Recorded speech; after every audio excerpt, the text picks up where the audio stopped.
Fala, meu povo, olha eu aqui mais uma vez, mais um vídeo para o meu canal. Desta vez agora falando de história do Brasil, porque aqui é o canal do...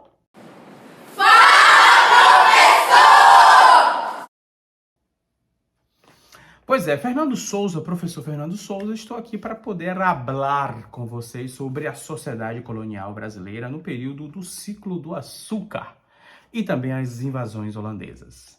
Bora falar sobre isso agora? Bora, que é uma revisão para você que está para fazer algum teste, alguma prova do 7º ano ou do 1º ano do ensino médio. Eu me atrapalhei todo aqui com a cortina agora. Gente, tá meio escuro, né? Mais um sinal que é para você fazer um pix. O professor precisa de luz, gente. A minha luminária queimou. Ali, lá. Começa com... Enfim. Vamos lá, vamos falar das principais características do ciclo do açúcar no Brasil. Começo falando para você que, de fato, o responsável pela colonização do Brasil foi a cana-de-açúcar. Expliquei para vocês isso em sala e é de fato. Por que, professor? Porque o açúcar era lucrativo, professor? Não somente. O açúcar era extremamente lucrativo, mas o açúcar obrigava ao português, ao luso brasileiro, a morar no Brasil. O ciclo de plantação do açúcar chegava a durar em torno de 11 meses a 1 ano, desde plantar ao período de corte, a moer, a purgar, nome bonito, né? Purgar, a ferventar e a transformar aquilo em açúcar levava em torno de 1 ano. Valia a pena esperar, professor? Lógico que valia, rapaz. O tanto de doce que você come nessa sua vida, rapaz. Não aguenta ver uma torta, brigadeiro, que mais? Beijinho. Beijinho vocês gostam, né? Então nessa fase. Galera, então o açúcar valia muito a pena porque era lucro, muito lucro. Então a gente vai ter aí o ciclo da cana, que vai ter algumas características específicas. Além de contribuir para a formação do Brasil enquanto colonização de fato, começa a dar lucro efetivo para quem vinha morar aqui e lucro efetivo para Portugal, certo? A estrutura do engenho de açúcar trazia a casa grande, a senzala, a moenda, que era onde se produzia o caldo da cana, a casa de purgar, que era onde se fazia o açúcar de fato, o depósito, e alguns engenhos ainda tinham, além do canavial, obviamente, tinha ali a capela para fazer uma referência ao catolicismo, que era muito forte, certo? Essa estrutura de engenho, essa estrutura de fazenda é um latifúndio e ele é utilizado através do plantation. O plantation, professor, o plantation, o que é o plantation? O plantation, gente, é uma forma de exploração da terra. É isso que é o plantation. E como é que ele funciona? Ele funciona através da monocultura, o latifúndio, o trabalho escravizado e a exportação. É assim que funciona o plantation. E o plantation vai casar direitinho com o Brasil no período colonial e imperial também, mas sobretudo no período colonial por conta da exportação.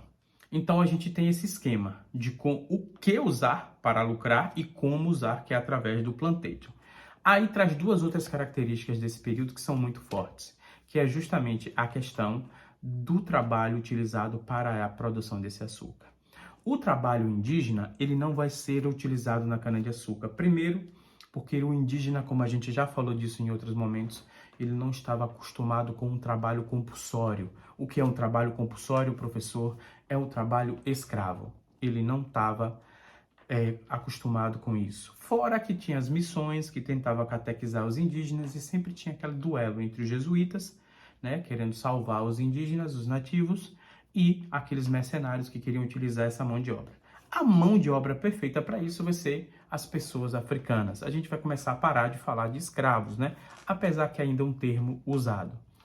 Pessoas eram retiradas da África para se tornarem escravizadas aqui no Brasil.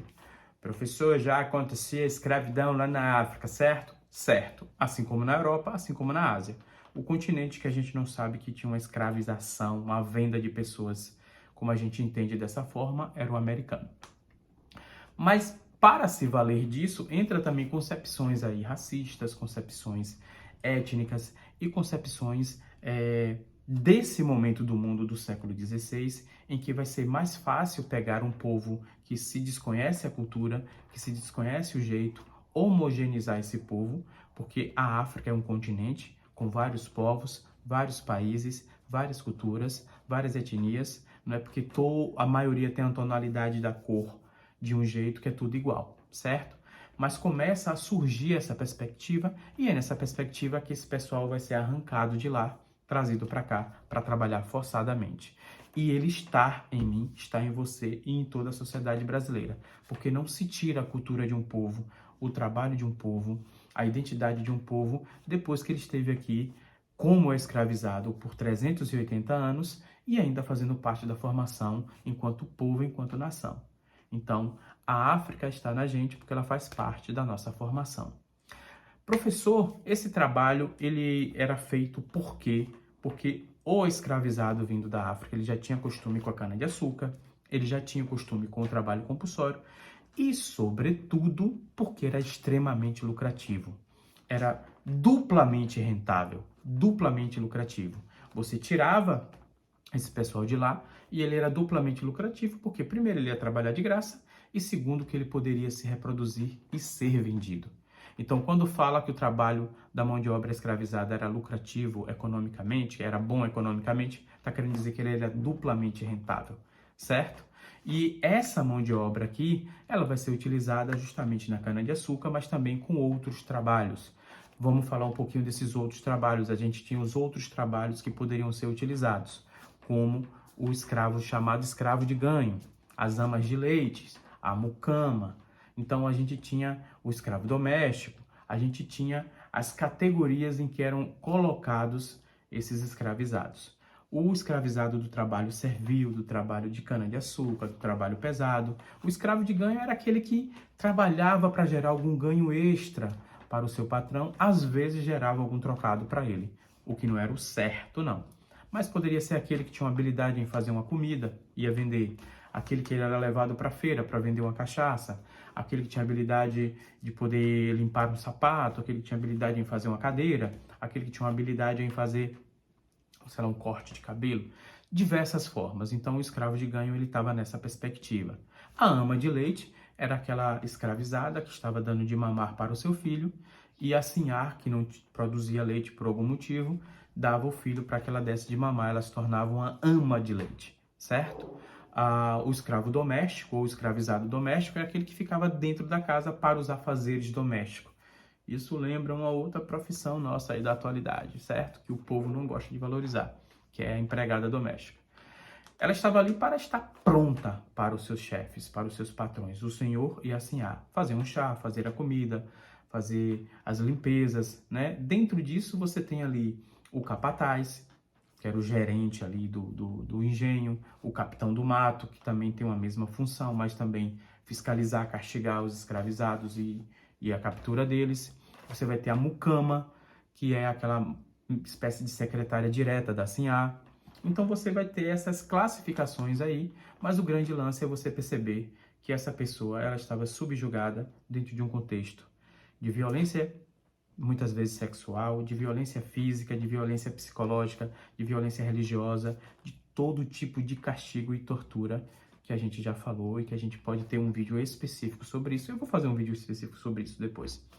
Então você tem uma conjuntura e essa conjuntura vai se refletir hoje, inclusive no Brasil, em um racismo estrutural, em uma ideia de separação de brancos e pretos e de privilégios que chegam para uma determinada cor de pele e não chegam para outras. Então, a gente precisa aprender a lidar com isso para melhorar isso, certo? Então, é importante a gente ficar ligado nisso, tá bom? A gente tem aí, então, a sociedade colonial. A sociedade colonial ela é dividida de forma muito fácil. Os livres, os brancos e os escravizados. Acabou. Dentro disso, a gente vai ter uma sociedade patriarcal, onde a figura do homem, do senhor de engenho, do homem branco, tudo é voltado para ele. Todos devem obediência a ele. Todos estão sobre a tutela, sobre a sua bota, sobre o seu chicote. Todos estão sob a autoridade do coronel, do senhor. Ai, meu Deus, que sociedade perfeita. Só que não. A gente vai ter, então, essa sociedade patriarcal, essa sociedade voltada para o homem, onde as mulheres vão ser subjugadas o tempo todo.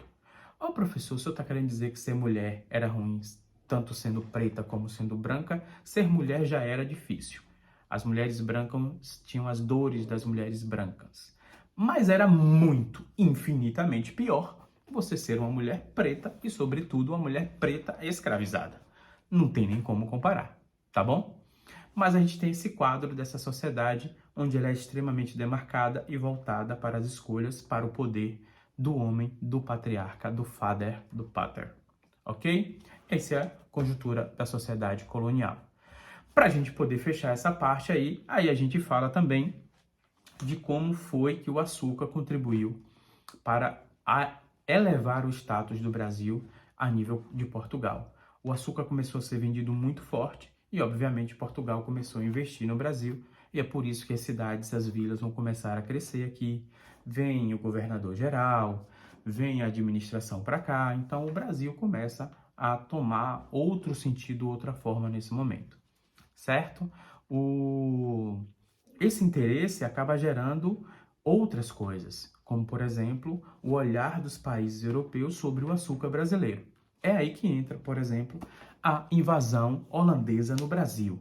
A invasão holandesa no Brasil, ela tem essa perspectiva, que é a perspectiva do quê? É a perspectiva de que o açúcar ele era muito lucrativo e a gente precisa do açúcar do Brasil. Mas antes de chegar propriamente dito na invasão holandesa no Brasil, vamos entender a treta. A treta é muito simples. Vai acontecer a famosa União Ibérica.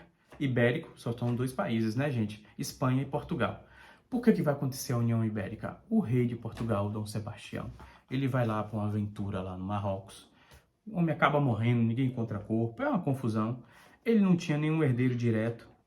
E o príncipe Filipe II da Espanha era um parente direto dele e se vê na possibilidade ali de assumir o trono. O que é que ele vai fazer? Menos ou mais poder, professor? Ah, não, professor, eu quero menos poder. Mentira! Todo mundo quer mais poder, rapaz. Ah, meu Pix aqui, viu? Esqueci de falar, né? Esqueci não, eu falei no início do vídeo, viu? Faça logo. Mais poder, gente. Então, Espanha já era um país muito poderoso nesse momento do mundo e Portugal estava indo no mesmo caminho. Imagine o cara ter a oportunidade de administrar os dois.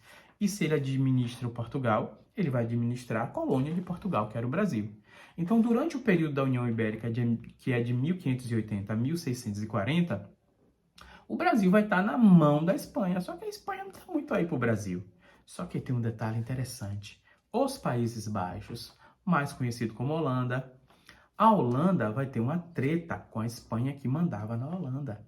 A Holanda vai se tornar independente. E isso não vai agradar o rei Filipe II. O que ele vai fazer? Ele sabia que o açúcar que saía do Brasil e ia para Portugal era revendido pelos holandeses lá na Europa. Ele vai fazer o quê? Cortar isso. Ninguém vai passar nenhum tipo de açúcar para a Holanda. Ela que se vire. Acabou a mamata. O que a Holanda faz? Sacana, peraí, eu vou criar aqui a Companhia das Índias Ocidentais. E eu vou partir para o Brasil, que o Brasil agora está sem dono. Lili que tá aqui. E aí o que acontece? Eles vêm para o Brasil para poder invadir o Brasil. O foco deles é o quê? O Nordeste, que era o maior produtor de cana-de-açúcar, o maior produtor de açúcar até hoje, viu? Do Brasil. Vem para Salvador, consegue chegar em Salvador, mas não tem muito sucesso em Salvador. O povo de Salvador se rebele, o povo de Salvador luta contra e expulsa os holandeses da Bahia. Eles ficam pouquíssimo tempo na Bahia. Onde é que eles vão migrar? Para onde é que eles vão? Para Pernambuco, pessoal do Recife. Oxente, rapaz, tá com duas conversas, é?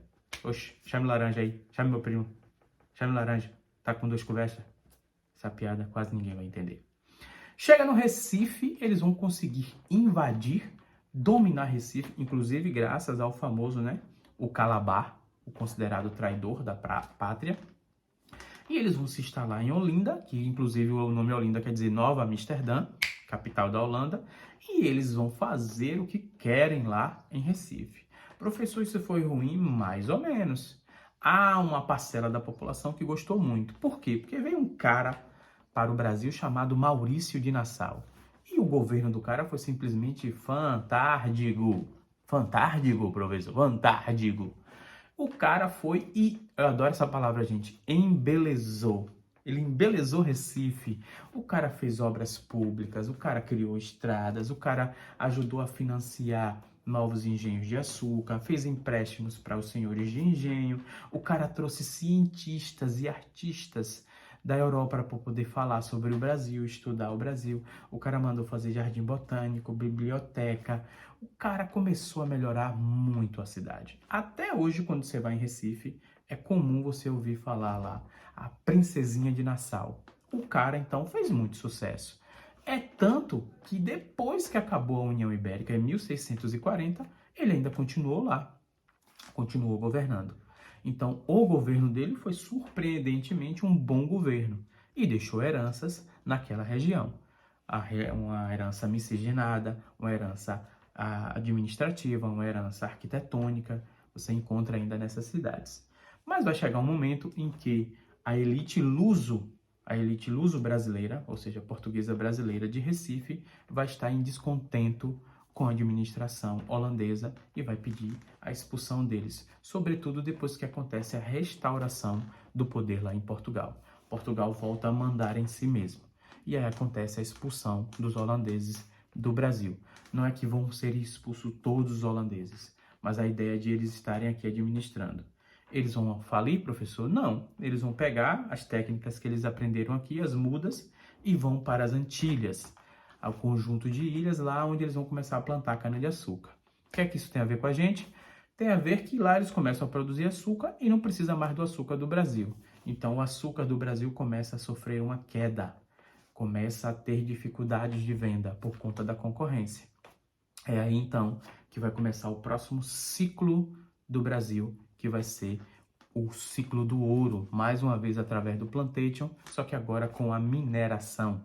É aí que a gente vai ver que o Brasil vai dar uma elevada de potência juntamente a Portugal, porque se tirou muito ouro, muita pedra preciosa do Brasil.